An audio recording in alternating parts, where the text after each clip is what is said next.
di dunia dan akhirat nanti. Bagi kami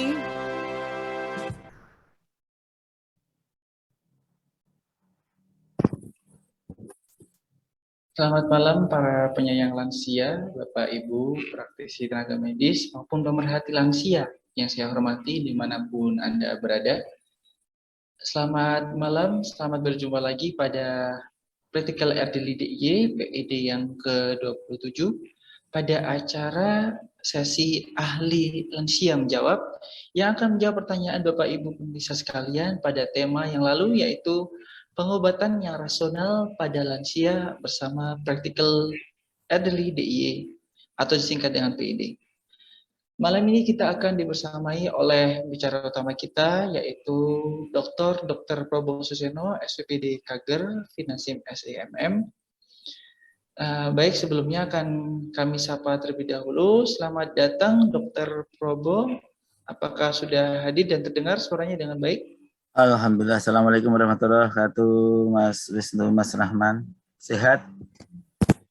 Alhamdulillah, senang sekali dokter bisa menyapa dokter kembali pada malam hari ini. Baik, sebelum kita mulai dokter, sesi acara ahli lansia menjawab ini, boleh dokter sedikit berikan ulasan kembali apakah itu pengobatan yang rasional pada lansia, supaya ada pengantar sedikit bagi pemirsa sekalian sebelum nanti kita menjawab pertanyaan yang masuk. Silakan dokter Bobo.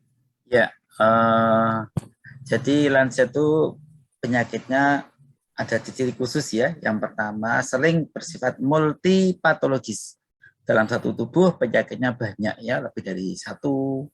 Bahkan yang paling banyak 38% itu sekitar 4 penyakit ke atas ya. Ini satu orang penyakitnya 4 ke atas, itu pasti yang banyak. Kemudian 35% itu 3 penyakit. Nah, saudara yang 2%, 2 penyakit itu 15%. Jadi yang 1%, yang hanya 1 penyakit saja sekitar 11%. Jadi jarang sekali lansia itu penyakitnya tunggal ya. Justru yang banyak itu multi patologis, multi morbidity. Akibat penyakit yang banyak itu, maka konsekuensinya obatnya juga banyak. Dan obatnya itu bisa bermacam-macam. Kadang-kadang antara obat satu dan obat yang lain bisa terjadi interaksi. Kerja yang apakah saling menguntungkan, namanya sinergis, potensiasi, ataukah menghilangkan satu dan lain, namanya antagonistik ya. Nah, kadang-kadang obat-obat pada lansia itu ada yang harus diturunkan dosisnya karena kondisi khusus pada lansia. Ada tuh sering ada rumus start low, go slow, stop slow ya. Jadi selain antibiotik, rata-rata obat-obat pada lansia itu rata-rata ya, itu biasanya dimulai dari setengah dosis orang dewasa. Nanti dinaikkan pelan-pelan ya. Tetapi pada antibiotik itu dosisnya utuh, kecuali ada bernofusi ginjal yang obat tadi dibuangnya lewat ginjal. Kalau meskipun sakit ginjal, tapi kalau obatnya dibuang lewat liver, nggak apa-apa ya. Jadi dosis turun itu kalau pada kondisi khusus tergantung obatnya dibuang lewat mana, nah, ekskresi ya atau eliminasinya. Nah yang kedua, lansia itu sering penyakitnya bersifat endogenus ya. Sudah penyakitnya berjamaah, nanti kadang-kadang muncul kalau kecewa hatinya, sedih, jengkel, marah. Nah karena itulah kalau kita punya lansia, apakah ayah, ibu, kakak, adik, orang tua, mertua, atau pasangan yang sudah tua, tolong jangan dibikin sakit hati, jangan dibikin cemas, jangan dibikin kecewa, marah, karena akan membuat organ-organnya bisa bekerja tidak normal ya, tidak normal ya, bisa denyut jantung meningkat, kadar gula meningkat, tensi meningkat, asma kambuh, asam lambung meningkat, yang kadang-kadang akan menyebabkan keparahan, bahkan tidak mustahil pembuluh darah itu akan menciut bisa sampai 50%, sehingga bisa terjadi jangan-jangan marah atau gara-gara marah atau jengkel, pasien bisa kena serangan jantung atau stroke, kemudian bisa menyebabkan kematian atau kecacatan. Jadi kalau kita mendampingi lansia itu harus sabar. Memang nggak gampang sih, sabar tuh mudah di mulut, tapi perjuangan keras ya untuk mempraktekkan dalam hidup sehari-hari. Itu yang kedua. Yang ketiga, gejala penyakit lansia itu tidak khas. Jadi Apa ciri khas penyakit lansia itu? Ya tidak khas itu cirinya. Jadi kalau orang muda tuh misalnya radang paru-paru atau infeksi paru-paru yang pneumonia ya, gejalanya kan panas, sesek, batuk, terus ini hidungnya napas cuping hidung namanya ya. Tapi ada lansia enggak, gejalanya tidak batuk, enggak sesek apa, bingung dan enggak mau makan. Nah ini bingung, kesadaran menurun, kok berubah perilakunya, ya, orang kesambet itu ya. Dan nggak mau makan. Jadi kalau ada orang yang bingung, kesadaran menurun, fluktuatif ya, tambah mau makan curiga ada infeksi. Dan infeksi yang tersering ada pneumonia, saluran kencing, dan gangguan kulit. Nah, kadang-kadang lansia kan dari praktisnya anaknya atau pasangannya pakai semacam apa ya, alat untuk atau apa ya, alat untuk menahan kencingnya biar tidak perlu ke kamar mandi terus dipasang ya. Ya saya nggak nyebut mereknya. Nah kadang-kadang ini bisa menyebabkan infeksi kalau kemudian ngirit-ngirit sehari tidak diganti atau ganti sekali. Nah udah berlepotan tinja dengan kencing dan kencingnya nyepet-nyepet. Kemudian ya Allah, maaf ya. Kemudian menyebabkan infeksi ya pada area alat kelamin, apakah pria wanita atau area dubur, jadi kulitnya lecet, yang namanya maserasi, bahkan infeksi, apakah semacam eksim atau jamur atau kombinasi kedua-duanya. Itu yang ketiga ya. Keempat adalah penyakitnya itu sering tidak menyebabkan kekebalan, tapi justru kerapuhan, bahkan cacat, yang akhirnya tergantung pada orang lain, berdampak pada ekonomi dan sosial. Orang bisa dikucilkan karena baunya pesing, jijik, kelakuan orang ribet-ribet pun rewel ya. Nah, dan yang berikutnya adalah itu yang sebut aspek psikologis itu sering menyebabkan cemas dan depresi. Ini pada lansia. Dan yang perlu diwaspadai karena penyakitnya banyak, obat-obatnya berinteraksi. Kadang-kadang bingung obat A, obat B campur sama-sama obat hipertensinya kok obatnya macam-macam yo. Nah, kadang-kadang bingung ini. Nanti menyebabkan ginjal rusak ya. Terus obat ini dan ini kalau berinteraksi bekerja sama bareng-bareng gimana efeknya ya. Nah, dan setelah kita akan bahas pertanyaan yang masuk yang kemarin pada waktu sesi yang keberapa ya Mas Rahman Wisnuaji? Yang 27. Ya 27 itu ada belum terjawab, ada 11 yang belum terjawab. Kita akan jawab pada kesempatan ini. Ini sudah saya kumpulkan slide-slide apa ya pertanyaannya. Sebentar kita anukan ya. Share-nya aja ya biar. Silakan dokter ya. Iya, oke. Nah, ini. Sudah nampak ya Mas? Sudah nampak ya. Nah, ini dari Mbak Estika Damayanti dari Bogor. Bapak saya punya riwayat sakit jantung dan sudah dipasang ring. Juga tekanan darahnya rendah. Beberapa obat jantung bisa menurunkan tekanan darah. Bagaimana menyikapi berat obatnya jika tekanan darahnya sedang rendah dan merasakan keliangan? Apa harus dilakukan? Apa yang harus dilakukan untuk tidak menjadikan keluhan-keluhan tersebut? Terima kasih. Yang pertama saya ikut perhatian, yang kedua selamat ya. Anda anak yang baik. Mengapa sebut anak yang baik? Care, perhatian pada orang tuanya. Bagus. Bagus. Barang siapa baik kepada orang tuanya, besok kalau tua akan dibalas dengan perbuatan baik dari anak-anaknya. Ya teruskan saudari Hestika Damayanti tetap berbakti merawat orang tua sampai akhir hayatnya. Ya. Sangat mulia sekali. Nah, akan saya jawab ya. Kalau udah sakit jantung, udah dipasang ring, berarti ini ischemic heart disease ya. Suatu penyempitan jalan darah di arteria koronaria. Kalau sudah dipasang ring, seperti terlahir kembali. Wah, ini kelebihan dokter ahli jantung ya. Ahli jantung atau dokter penyakit dalam konsultan jantung dan pembuluh darah. Nah, kalau dari pasang ini tuh faktor risikonya tetap dikendalikan ya, karena bisa terjadi penyempitan pada tempat yang lain atau tempat yang ring tadi juga bisa, tapi biasanya tempat yang lain. Nah, apa saja tuh yang harus diwaspadai? Yaitu tekanan darah dikendalikan supaya normal dalam area normal, kolesterol, trigliserid, kolesterol tadi total maupun LDL-nya diusahakan HDL-nya naik, LDL-nya turun. Kemudian diusahakan gula darah teratur baik ya. Ya.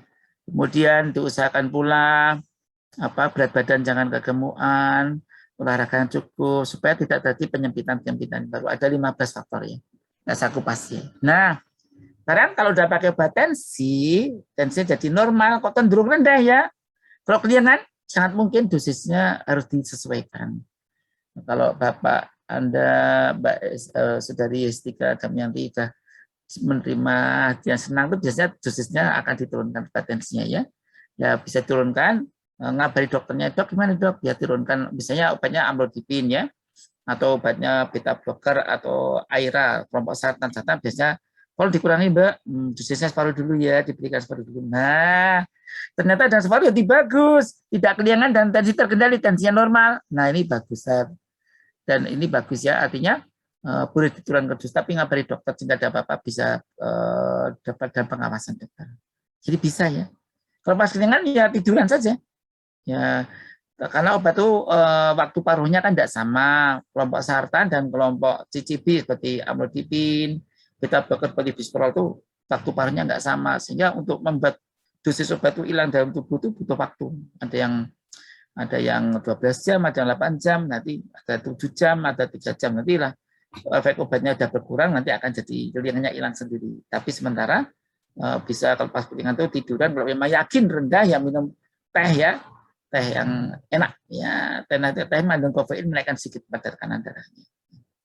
Demikian ya, Saudari Hestika Damayanti. Kita langsung jawab nomor 2 ya Mas Wisnu, Mas Ya, Rahman. silakan dokter.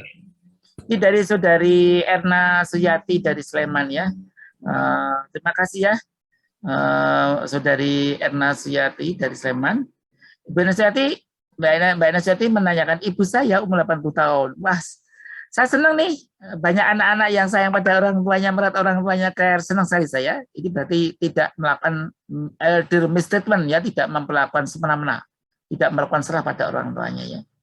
Ya, atau tidak terjadi elderly abuse ya, mensiasakan atau ageism. Nah, pada Mbak Ibunda Saudari Erna Suyati ini menanyakan umur 80 tahun mendapat obat untuk tekanan darah tinggi dan MAH berjumlah 8 macam. Apakah rasional? Nah, seberapa macam jenis obat pemberian oleh dokter kepada pasien? Bermacam batasan, tidak ada batasan. Asal obat tadi berdasarkan indikasi medis, misalnya penyakitnya yang banyak, misalnya tensi tinggi, tidak mempan dengan satu macam. Apakah diuretik atau CCB, amlodipin atau kelompok sartan atau kelompok ACI yang namanya pril ya, atau beta blocker satu macam nggak mempan, 2 macam nggak mempan, masih tinggi, masih berisiko 4 macam nggak mempan, ya 5 macam. Terpaksa, itu terpaksa meskipun jadi ada yang memang ngeyel, tensinya itu wangel banget ya, ada yang 3-4 macam. Ya apa boleh buat, memang tubuhnya nggak mampu dengan satu macam. Ya kadang-kadang demikian ya, meskipun sudah dikendalikan berat badannya, emosinya, tapi tubuhnya emang ada bawaannya. Karena setiap orang itu nggak sama ya, setiap orang itu nggak sama. Karena pada kondisi semacam ini, obat yang jumlahnya banyak daripada kena risiko stroke atau jantung koroner, maka akan ada kombinasi ada berapa macam obat. Nah kalau bersaud dan MAH ini penyakit yang membersamai atau efek samping karena efek samping pengobatan, namanya iatrogenesis ya. Kalau itu karena efek samping pengobatan, apa memang bisa bikin perut nggak nyaman? Ada saja yang bisa perut nggak nyaman. Pada orang-orang sensitif, obat-obat meskipun obat tensi itu biasanya nggak MAH tapi menyebabkan sembelit biasanya. Ya sembelit karena obat-obatan tensi itu kadang membuat lambatnya peristaltik ya, melambatkan peristaltik sehingga sembelit yang terjadi. Jadi rasional atau tidak rasional tergantung apakah tensinya tadi saya katakan tensinya di bersama ada cairan yang banyak di dalam paru-paru, kakinya kadang-kadang namanya hipertensi dengan hipertensive heart disease dengan congestive heart disease atau chronic heart disease. Pada semacam ini memang ada cairan di paru-paru, kadang obatnya selain obat tensi ada obat pelancar kencing, apalagi pelancar kencing kadang satu macam nggak mempan, termasuk pelancar kencing pun 2 macam, ada loop diuretik seperti furosemid dan juga bisa mungkin ditambah dengan spironolakton ya, anti aldosteron. Gitu ya. Jadi kalau ini yang beri dokter yang terdidik, dokter yang konsultan apalagi biasanya indikasinya sangat kuat ya, sudah dasar ilmiahnya kuat. Mungkin oleh dokter dan dok sakitnya bapak apa, ibu apa? Oh ya tensi dan MAH, padahal mungkin bukan tensi saja, tapi dokternya kalau kadang-kadang Kalau ditanya pasien ada nggak ceritakan semuanya supaya nggak stres pasiennya. Tapi nanti kalau di WA jawab di sini. Penyakitnya ibu sampean itu ada 19. Saya kemarin baru merawat pasien 19 problem. Ya obatnya ada sekitar berapa ya? Ada 7 atau 9. Nah, problemnya 19 sih. Oh, ini mak contoh ya. Obat untuk karena dia cuci darah, karena ada hipovitaminase D, ada osteoporosis, ada anemia, ada neuropatik. Wah, banyak macam-macam. Ada dia pikirannya dari hipertensi, kemudian dia seperti itu dan tidak sulit dikendalikan misalnya demikian. Gitu ya. Saya berdoa semoga Ibunda Saudari Erna Suyati atau Ibu Erna Suyati semoga berumur panjang, yang berkualitas, yang bermanfaat, berguna. Selanjutnya ya Mas Wisnu dengan pertanyaan ketiga ya dari Saudara Diana A. Yogyakarta. Dia menyatakan gini. Sekali ini banyak iklan menawarkan solusi pengobatan untuk persendian atau lutut yang bermasalah. Ada yang obat, ada yang hebat, ada alat semacam deker. Apakah itu termasuk pengobatan rasional? Bagaimana jika kesehatan sendi lutut dengan olahraga, misalnya senam, sepeda, atau sepeda statis? Pertanyaan bagus nih. Ya, pertanyaan Mas Saudara atau Saudari Diana ini bagus ya. Ya.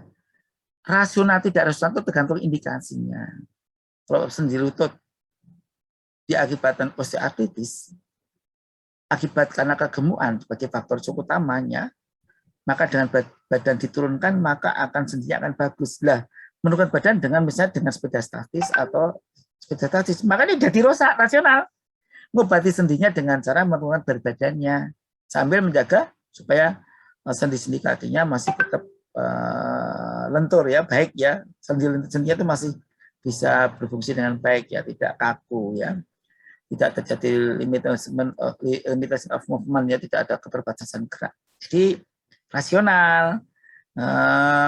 Sekarang kalau pakai deker boleh enggak? Ya tergantung. Memang dengan deker tadi membuat ikatan sendi persendian tadi lebih kencang ya, sehingga ligamentumnya dan ada semacam pijat yang menyebabkan nyerinya berkurang. Pada kondisi tertentu misalnya sedang aktivitas banyak gerak jalan-jalan, maka pasang deker boleh, nanti udah sampai di rumah dilepas ya, biar alirannya lancar kembali. Itu rasional ya. Jadinya rasional ya. Jadi rasional itu ada alasan pembenarnya, yang ada alasan, tidak asal semua sendi pakai deker ya. Kalau yang derajat 1 yang ringan juga perlu pakai deker ya, misalnya. Nah, tapi faktor risiko utama bisa kegemukan diturunkan. Yang repot adalah kalau bersamaan dengan adanya osteoporosis ya, tulangnya kropos. Kalau tulangnya kropos, sendinya melalui osteoartritis, repot ini. Ya, tulangnya bisa bengkok letter O yang dulu gagah ganteng tinggi, sekarang bengkok kayak O kakinya. Artinya tinggi badan turun bisa sampai 15 cm itu berat turunnya. Nah, semacam ini harus dipaksa, satu sisi harus menaikkan kalsiumnya dan vitamin D membantu penyerapannya, sisi lain menahan persediaannya. Kadang-kadang harus pakai bermacam-macam cara ya. Ya seperti ini deker ada gunanya ya. Kadang-kadang pakai kontrafosatu kayak bantuan besi yang diikat pada paha dan kaki bawah, betis, kemudian dipasang. Nanti itu dari persendian bagi logam ya, itu bisa membantu supaya nggak perlu pakai deker dan itu mengurangi nyerinya ya. Berarti bingung. Beberapa pasien-pasien yang sering, saya punya pasien yang demikian, ada 2 pasien. Biasanya kita kerjasama dengan ahli ortopedi ya, supaya dipesankan, atau ahli, biasanya ortopedi yang penting, atau spesialis kedokteran fisik dan rehabilitasi medik, ahli rehab medik ya, dokter ahli rehab mediknya. Ini kita kirim ke sana, akan dapat itu supaya apa? Tidak perlu pakai obat-obat painkiller ya, supaya obat penghilang nyerinya tidak perlu pakai. Jadi ini menghemat obat dengan tidak perlu banyak komplikasi. Ini terutama kalau naik tangga, jalan jauh.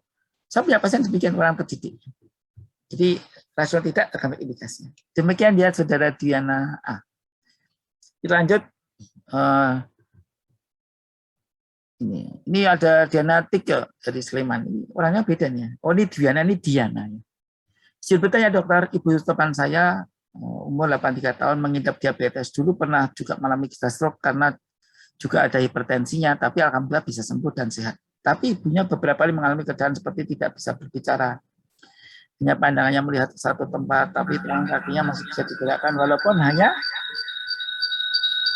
apa ini ya? Hanya di tempat tidur itu, jadi beberapa jam lalu boleh kembali. Kata perawat yang pernah dipanggil ke rumahnya, ibunya mengalami koma diabetik, kadar gula dalam darah pernah turun sampai 48. Yang saya tanyakan mengapa bisa jadi koma diabetik, dok? Apa harus dilakukan agar segera normal kembali? Nah, saya pertanyaan yang pertama dulu, kondisi ini namanya mungkin TIA ya, transient ischemic attack, jadi semacam stroke sepintas ya. Kemudian begitu sumbatannya lepas, ya normal kembali. Ini berisiko kena stroke yang serius ya. Risikonya bisa 18 kali lipat. Apalagi dia ada gangguan irama jantung, ini berisiko besar ya. Untuk kena stroke yang serius bisa bisu lumpuh betul ya. Jadi saya selamat pada saudara-saudari Diana Tika yang care pada ibu temannya ya. Sampai menanyakan di forum ini ya, bagus sekali ya. Jadi ini itu ada stroke ya, tanda stroke yang sepintas, jadi tetap harus ditangani seperti stroke. Jadi faktor risikonya dikendalikan supaya baik tensinya dikendalikan, gula yang terlalu tinggi bisa menyebabkan koma, terlalu rendah juga koma. Kalau tinggi namanya koma diabetik, koma hiperglikemik, kalau rendah adalah koma hipoglikemik. Bahaya mana? Semua bahaya, tapi lebih bahaya yang hipo ya. Kalau hipo itu sampai hipo rendah sekali, apalagi 48, apalagi 35 nanti bisa jadi kerusakan otak yang bersifat permanen. Kadang-kadang nanti kepanjangnya hilang sama sekali. Tapi kalau yang hiper itu turunkan kadar gulanya, kadang diberi cairan pengencer. Kalau terlalu manis darahnya ditambah air sampai padahal 2 liter, kalau di situ nanti gulanya turun sendiri. Kemudian kalau masih tinggi dikendalikan dengan insulin. Dan kadang-kadang tingginya itu karena ada infeksi, maka ditacak infeksi apakah di paru-paru, di kencing, atau di kulit. Kemudian nanti biasanya yang tersing 3 itu. Kemudian diberi obat-obatan, nanti gulanya bisa normal kembali ya. Jadi mengapa bisa jadi koma? Kalau yang hipo, koma yang hipoglikemik itu karena obat jalan makannya kurang. Ya. Makan atau minumnya mengandung zat gula atau kalori itu kurang, tapi obatnya jalan terus. Nah, ini bisa menyebabkan hipo. Atau dia punya penyakitnya sudah sembuh, insulinnya tetap. Nah, ini bisa juga hipo. Makanya kalau ada infeksi kemudian diberi obat insulin, infeksinya sembuh, biasanya drop, maka waspada, kadar insulinnya akan diturunkan. Itu yang tersering ya. Atau yang ketiga, lupa makan obat kedouble. Nah, kedouble pil atau kedouble suntik. Lupa karena lupa demensia. Nah, terus obatnya kerja hipo. Nah, hipo itu kalau kelamaan sekali lagi bisa menyebabkan kerusakan otak yang bersifat permanen. Ya, karena itulah memang sebaiknya kita tuh ada seorang yang sakit gula, bukan kita. Itu obat harus punya alat pengukur tekanan gula darah dalam darah yang bagus. Demikian saudari Diana Tika. Kita menjawab pada yang kelima nih Mas Wisnu ya. Saudari Henilis dari Jakarta Selatan. Punten, monggo. Ya. Izin bertanya, saya caregiver. Wah, bagi ibu saya. Untuk ibu usia 70 tahun. Oh ini Mbak Hen ini caregiver ya. Ya. Caregiver untuk ibu usia 70 tahun dengan riwayat demensia vaskular dan diabetes, kadar gula dari ibu hasil cek terakhir 121. Ya, itu sewaktu tidak pas batas waktu.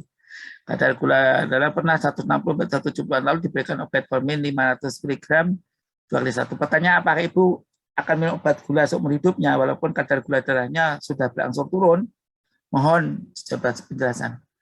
Orang yang sakit diabetes mellitus itu pengobatannya ada berapa langkah. Langkah pertama adalah pendidikan, artinya diajari supaya gula darah Anda aman. Harus tahu yang menyebabkan gula tinggi adalah bla bla bla bla bla. Yang menyebabkan gula darah turun adalah bla bla bla. Kalau pengen stabil caranya adalah bla bla bla bla. Nah, biasanya dokter nerangkan nih, kalau nerangan yang detail itu bisa panjang banget, bisa sampai setengah jam, satu orang bisa 1 jam. Detail ya. Nah, setelah itu kalau udah paham, hati-hati. Penyakit gula itu kalau disiplin, hati-hati hidupnya seperti orang yang tidak punya kencing manis. Seperti orang yang lemah yang tidak punya kencing manis. Nah, ini langkah pertama, pilar pertama edukasi. Yang kedua, makanannya diatur. Kalau makanannya tidak berlebihan, tidak mengandung kalori yang tinggi, ya gulanya nggak naik. Nah, kalau lansia itu kalau gula darah sewaktunya antara 100 sampai 200, saya ulangi 100 sampai 200, itu masih dianggap aman. Bahkan beberapa ahli bidang endokrin atau diabetes lansia, tadi Profesor Supartondo, Profesor Tamat Siono, ya, kami masih pasti saya pernah meneliti tentang lansia, diabetes pada lansia itu ya. Saya juga ya waktu ada pertemuan ahli diabetes itu juga di waktu itu di depan para guru besar di bidang endokrin. Saya maju waktu itu. Nah, jadi kalau paham penyebab naik atau turunnya itu akan paham, dan yang aman adalah kalau gula darah waktu itu antara 100 sampai 225 pada lansia ya. Pada lansia ya. Pada lansia antara 100 sampai 200 gula darah sewaktu yang tidak puasa. Nah, kalau gula darahnya antara 100-200 ya, kalau dia tanpa obat hanya diet saja sudah bagus, ya sudah pertahankan saja. Nah, kalau pengen turun lagi, ideal lagi turun di bawah misalnya 160, 180, 190. Nah, tambah dengan olahraga. Olahraga itu misalnya naik turun tangga itu 10 menit bisa membakar 202 kalori. Misalnya seperti demikian.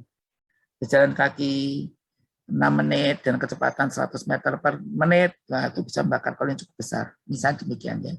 Jadi dengan olahraga dan diet saja sudah turun gula darahnya, nggak perlu pakai metformin. Nah, tetapi kalau memang sudah olahraga, sudah diet tapi metformin masih tinggi, ya berikan metformin. Ini metformin cocok kalau lansia tadi gemuk ya.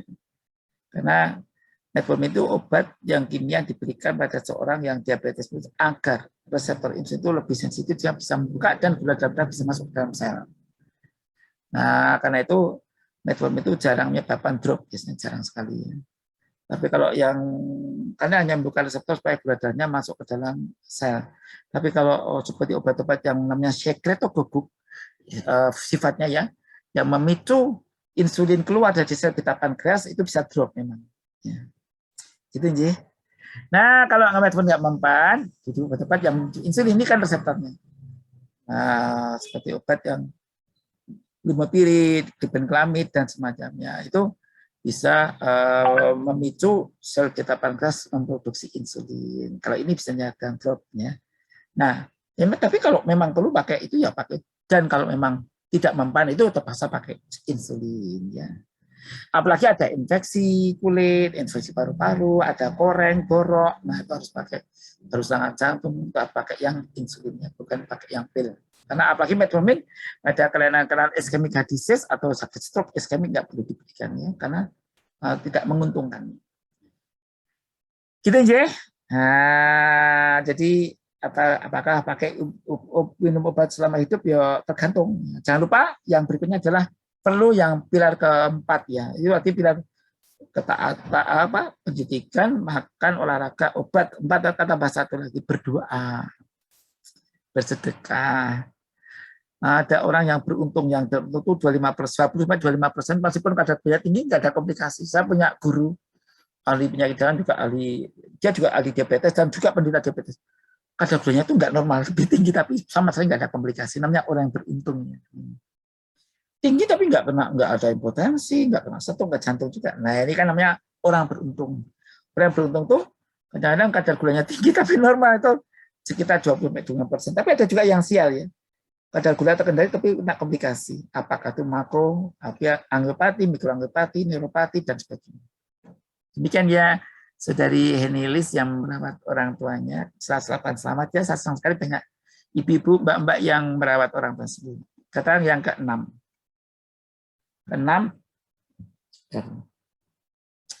Jadi saudari Wati Sahir dari Surakarta. Ya. Mohon penjelasan dok, ibu saya usia 89 tahun. Wah ini lebih tua lagi ya. Menderita penyakit hipertensi, obat yang diberikan oleh dokter, keluarga diberikan pagi valsartan, dan malam amlodipin. Pertanyaannya adalah apakah dua tersebut boleh diberikan bersamaan? Jawabnya boleh. Pagi semua atau sore juga boleh. Ini cuma menjaga keseimbangan, stabilitas tensinya saja. Kadang-kadang dibagi, tapi kalau memang nggak melipet bareng boleh juga sih. Karena kerjanya ini memang sama-sama kerja panjang ya. Di valsartan itu diberikan satu bisa kerja 24 jam. Amlodipin juga ini kalsium channel blocker yang bekerja juga 24 jam. Ya. Mau diberikan pagi siang malam sama saja. Gitu ya. Jadi boleh, jawabnya boleh. Mana yang menguntungkan? Ya dilihat nanti dipantau tensinya ibunda Mbak Wati saya dicek ya.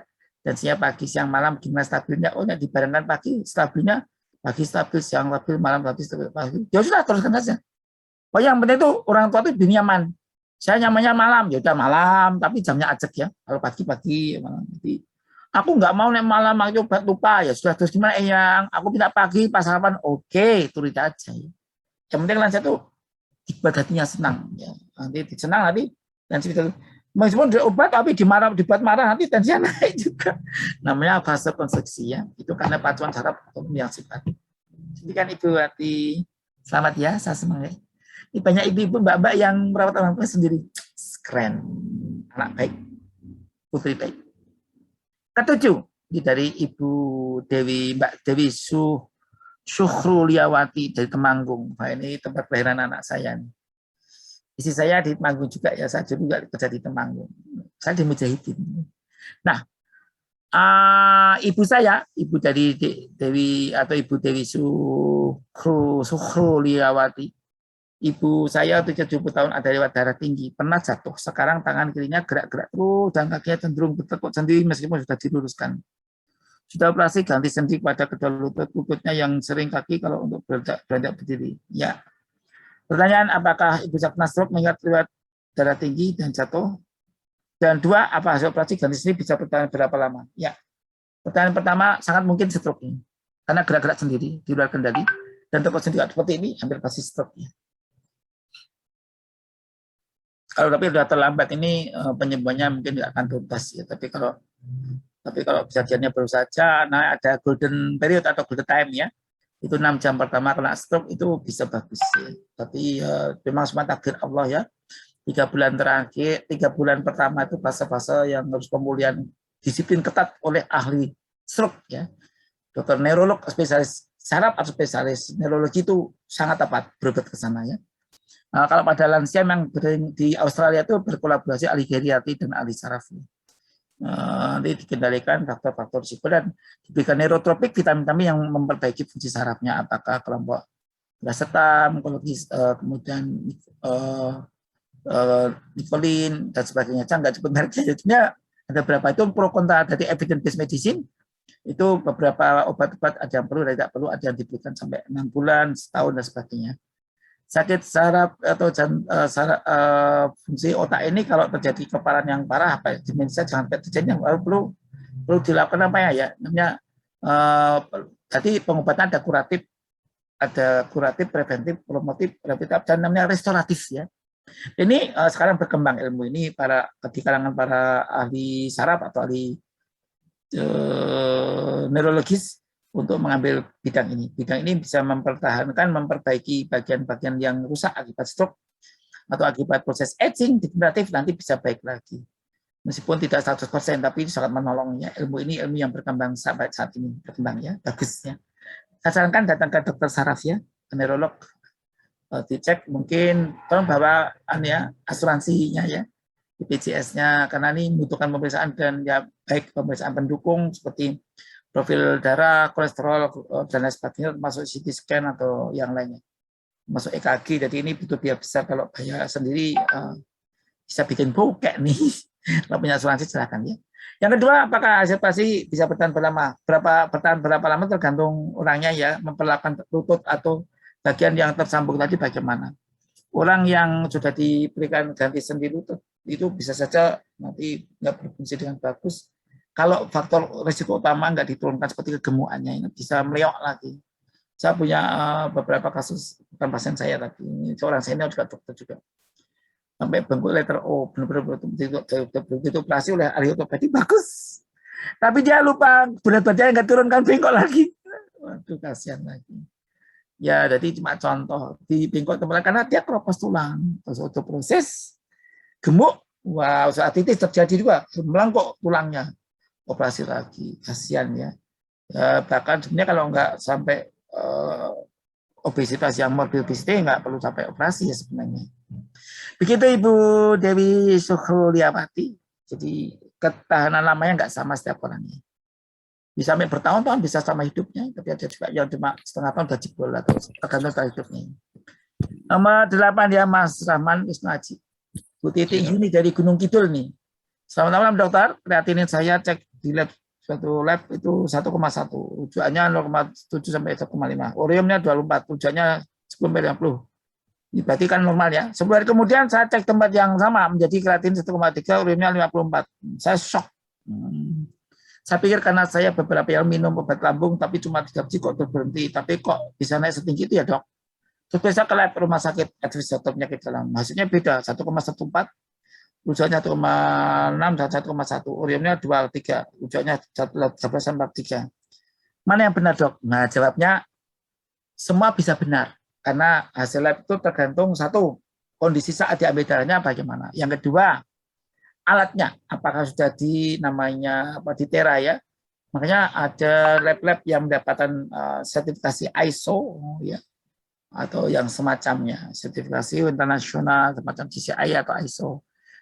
Sertifikasi ini menjaga mutu agar valid ya. Kadang-kadang antara alat satu dan alat beda, ternyata alatnya tidak cocok ya, tapi naik 1,2 menjadi 1,3 ini ada beberapa faktor ya.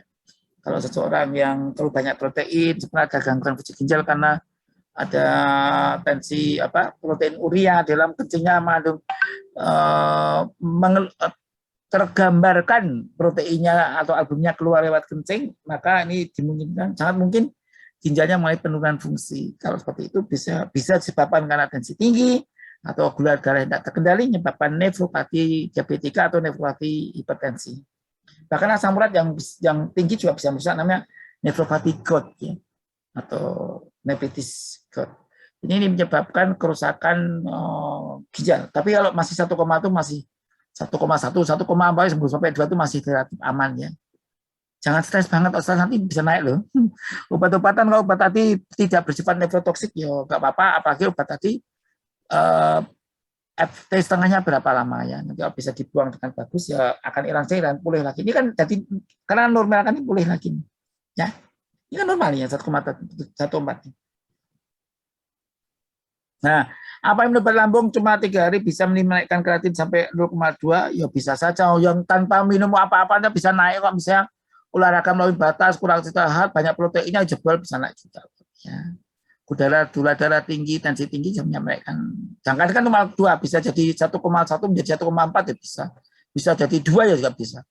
Kalau gula darah nggak terkendali dan tidak terkendali bisa rusak ginjalnya. Dan ternyata penyebab ginjal rusak terbanyak adalah diabetes dan tensi tinggi. Selain faktor kegemukan.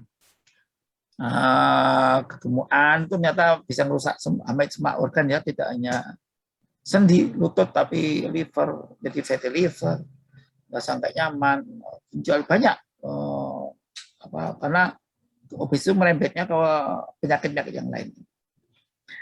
Kemarin obat lambung terpaksa saya minum lagi karena sakit lambung, nggak tahan, sedangkan dokter di dalam mengatakan aman, nggak apa-apa. Obat lambung itu macam-macam ya, Mbak Titik Yuni, ya ada yang aman, tergantung titik tangkapnya di mana, ekseksinya obatnya di bawah apa kelompok sol, lansoprazol, omeprazol, pantoprazol, atau kelompok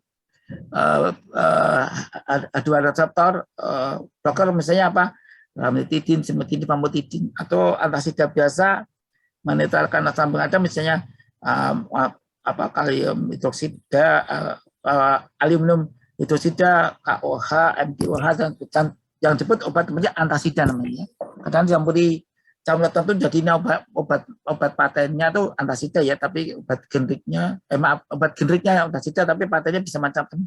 Tergantung pabriknya mau beri nama apa. Gitu nggih. Nggak apa-apa kalau setelah minum obat itu sakit pinggang dipastikan sakit pinggang karena apa.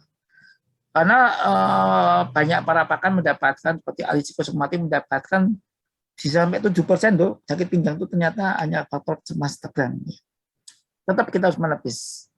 Apakah ini faktor ginjal, pengroplosan tulang, HNP, atau yang lainnya dipastikan. Kita nggak boleh, nggak apa-apa, ternyata apa-apa. Dari lansia-lansia ternyata nggak apa-apa, ternyata tulangnya keropos, bahkan pecah metastase dari prostat ke tulang belakangnya. Kemudian nomor 9 ya, dari Ibu Sumarni. Umur saya 67 tahun, kuku saya ada yang berjamur, saya ada diabetes, bagaimana dengan obat oral untuk jamur kuku saya? Apa obat yang tidak oral? Ya karena saya minum berbagai obat jantung. Kalau jamurnya di kuku sebaiknya nggak usah yang oral saja, pakai yang obat topikal seperti ini ya kan.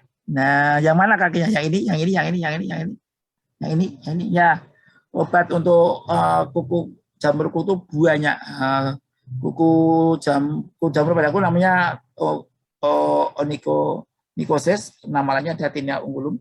Nah, ini memang macam-macam, tapi obatnya relatif gampang ya, relatif ya. Banyak merek nanti tidak ada apotek apa namanya apa Mbak, obatnya Emtik, ada Lego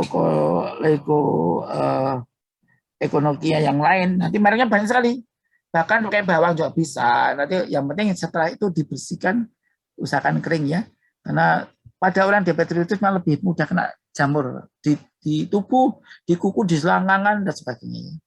Bahkan jamur tadi yang masuk dalam tubuh, mikosis bisa menyebabkan panas yang sangat sulit dibagi kecuali dengan obat anti jamur. Gitu nggih. Nah, nomor 10, Ibu Saudari Fauzia Leli, secara keperawatan NES ya, Banyumas. Susu kalsium tinggi apakah aman untuk lansia?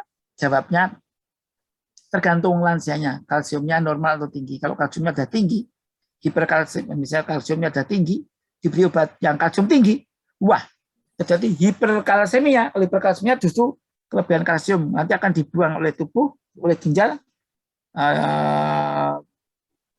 lewat ginjal jadilah mungkin kalau pas apes ya jadi batu ginjal.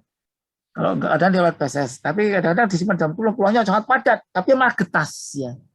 Jadi kalau idealnya sih kalsium itu dites ya, tapi kalau kita nggak ngetes, sebenarnya memang bangsa kita ini kebanyakan kekurangan vitamin D dan kekurangan kalsium. Banyak dokter juga dokter ya jadi pasien dicek ternyata udah kaya raya ya, dicek vitamin D mak 8, padahal kaya raya ya. Dokter senior ya, punya rumah sakit pula. Ya, ternyata apa? Memang lansia kita kan banyak kurang vitamin D sama kalsium. Padahal kalau kurang vitamin D itu menyebabkan gampang kena penyakit apapun, karena ini membantu sistem imun. Selain itu gampang kena penyakit ginjal, stroke dan jantung koroner ya. Setelah cancer. Maka vitamin D itu kalau yang cukup akan bisa mencegah kondisi-kondisi tadi. Jadi penyebab hipokalsemia itu macam-macam ya. Sehingga sampai minum susu kan karena kurang ya. Kalau normal ya nggak usah. Ya cukup udah normal ya pakai cara makan tanpa susu, udah normal ya pertahankan saja cara hidupnya. Ternyata susu sapi itu dengan beberapa makanan itu tinggi makanan, misalnya ikan teri. Ikan teri itu 1:10 banding susu sapinya.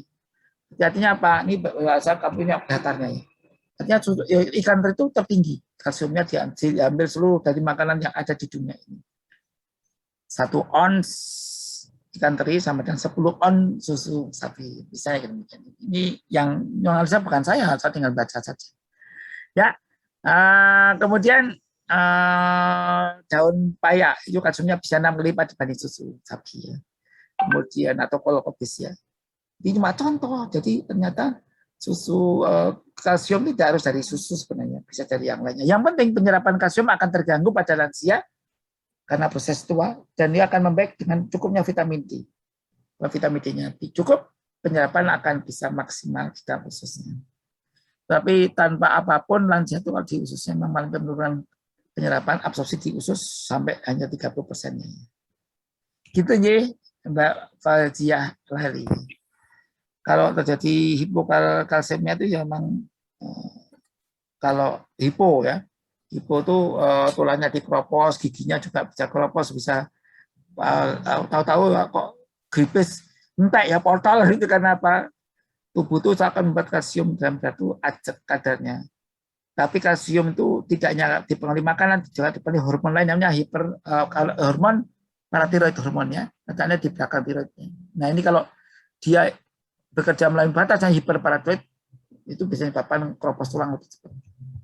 Dan kalsium itu kerjanya berlawanan dengan fosfat. Kalau fosfat dalam tinggi, maka kalsiumnya akan rendah. Ini kondisi yang menyebabkan hipokalsium rendah karena hipoparatiroid. Kalau hipokalsiumnya hipo ya. Kemudian hipomagnesia, malnutrisi, kadar vitamin D rendah, kadar fosfat dalam yang tinggi. Jadi ini kalian. Kalau kadar fosfat dalam tinggi, maka hipokalsemia. Kalau kadar fosfat dalam darah rendah, maka jadi hiperkalsemia. Kemudian masalah tulang, seperti osteomasia, riketsia, dan nah ini yang betul diwaspadai obat tertentu tadi yang Mbak Fauzia ya. Obat-obatan yang bisa menyebabkan hipokalsemia, kalsium darah itu adalah kortikosteroid ya. Ini kan sering dipakai untuk obat untuk kulit ya, untuk krim-krim anti alergi, anti eksim ya, kadang-kadang dipakai untuk apa? Penggemuk badan untuk mengobati sakit ginjal, nephrotic syndrome, pemberian obat-obatan karena penyakit IHA, anemia aplastik, dan lain sebagainya. Nah, ini kadang efek samping seperti itu. Obat rifampicin, obat TBC, obat tiroid, hormon limpat sentral tiroid kadang menyebabkan juga hipokalsemia. Terakhir, Bu Martiningsih dari Pontianak. Bagaimana menyandingkan obat tradisional dan obat medis? Tergantung titik tangkapnya apa, obat medis yang mana, obat herbal yang mana. Obat herbalnya apa? Obat herbalnya misalnya pegagan ya.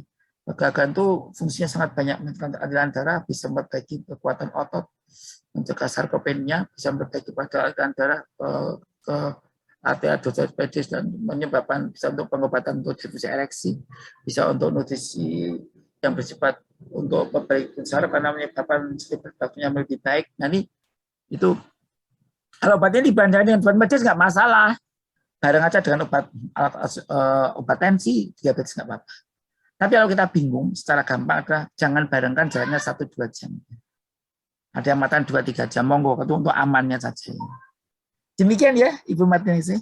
Karena obat-obat medis ada yang fitofarmaka, ya ada zat aktifnya dan sebagainya. Jadi tidak sekedar herbal medis. Sekian aja Mas Wisnu, semoga bisa sampaikan berguna untuk para sahabat-sahabat penggemar PED di mana berada yang kemarin belum sempat dijawab saya dengan Mas Dewa dengan Dr. Eko. Selamat malam, assalamualaikum warahmatullahi wabarakatuh. Waalaikumsalam warahmatullahi wabarakatuh. Bahagia di dunia dan akhirat nanti. Bagi kami